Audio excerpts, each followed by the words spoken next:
I want to bring in to this conversation Brian White, a senior analyst at Topeka Capital Markets. He covers HP and has researched the technology sector for over a decade. He joins us now from New York. Brian, what's your take on the board? A lot of these board members have been there for several years. They've presided over a lot of struggles for HP. Is it time for change? Yeah, I do think it's time for change. So, what we've talked about on HP are two major changes that need to occur. Number one, get rid of the PC business, spin that off or sell it. Second thing would be to actually get rid of the entire board. So I think both changes are something that will give them a clean slate and move on. There's been too much drama at HP over the years. Yeah, some board members have been there longer than others, but I think the company needs an entirely clean slate. So you think the board needs to completely go? Every single board member needs to be replaced? I think anyone that was there for the approval of the autonomy deal should go. And that's Is there anyone in particular that's more responsible than the others, though? I mean, some of these shareholder advisory groups are focusing on Ray Lane. Does he bear the real responsibility here? As chairman of the board, you certainly do. So, I mean, Ray Lane is definitely at the top of the list. Mark Andreessen has been there since 2009. He's another one that I think has really pulled down this company. Now, you say the PC business needs to be spun off, but Meg Whitman has made it clear that she's not going to break up the company. I mean, in that case, what's your outlook? I think it's a pretty gloomy outlook. So, the last quarter was a little better than expected. Some of the enterprise service agreements didn't roll off. Didn't move out of HP as fast as they would have expected, but it will in the second half of the year. So the quarter was a little better. But when I look at HP, I just think about, and all companies, if the company went away, how would customers react? And I think with HP, probably the only thing a lot of people would miss, whether you're a consumer or enterprise customer, is the printing business.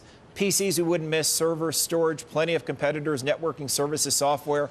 So I think they've really, over the years, just not invested enough in innovation at HP. And there's competitors out there can do what they're doing a lot better. Corey, what is the feeling that you're getting from shareholders? How do shareholders feel about the current board and HP's current state? Yeah, I talked to a couple of shareholders coming in. Some of them were just licking their wounds from the long-term sell-off in the stock. Now, it's worth noting the stock is up 60% this calendar year, but down 50% since Ray Lane came in as chairman of the board here.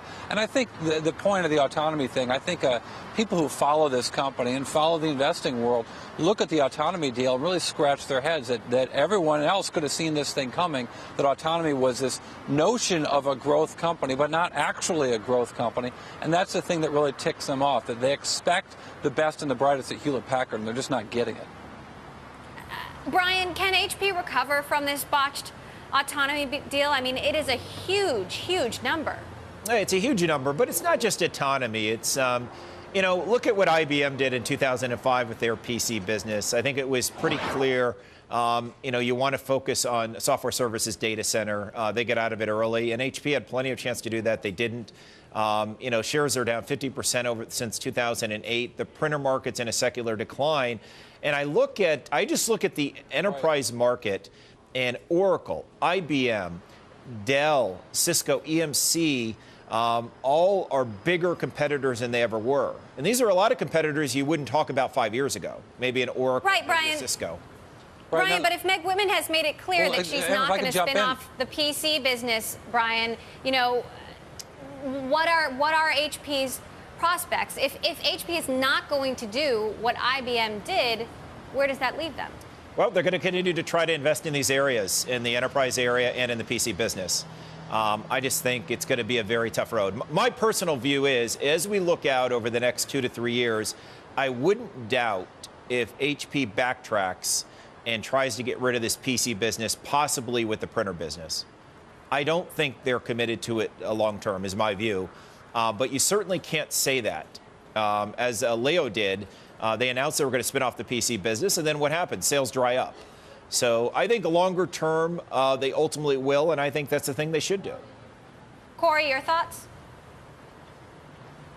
Well, I mean, look, they would have sold the PC business if they had a buyer. It was crazy to announce it was for sale before they had a buyer because it put the whole business. I'm sure that the salespeople from Lenovo and Dell loved going to their customers when HP announced they were going to sell this business.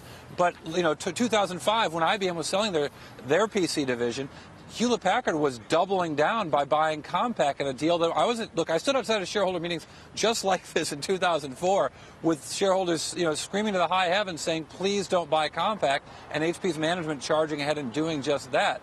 So it's clear that the PC business is not where they want to be, but they're stuck with it. And I also think that they've painted themselves into a corner with the enormous amount of debt, the commitment to $1 billion a year in dividend, the $2 or $3 billion coming due every year right now in debt service, when they've got, generating maybe $6 billion right now in good times of free cash flow.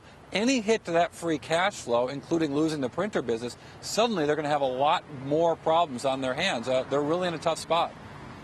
Right. Well, Meg Whitman certainly has some tough choices ahead. Corey, we'll be back with you later in the show. Brian White of Topeka Capital Markets, thanks so much, as always, for joining us today.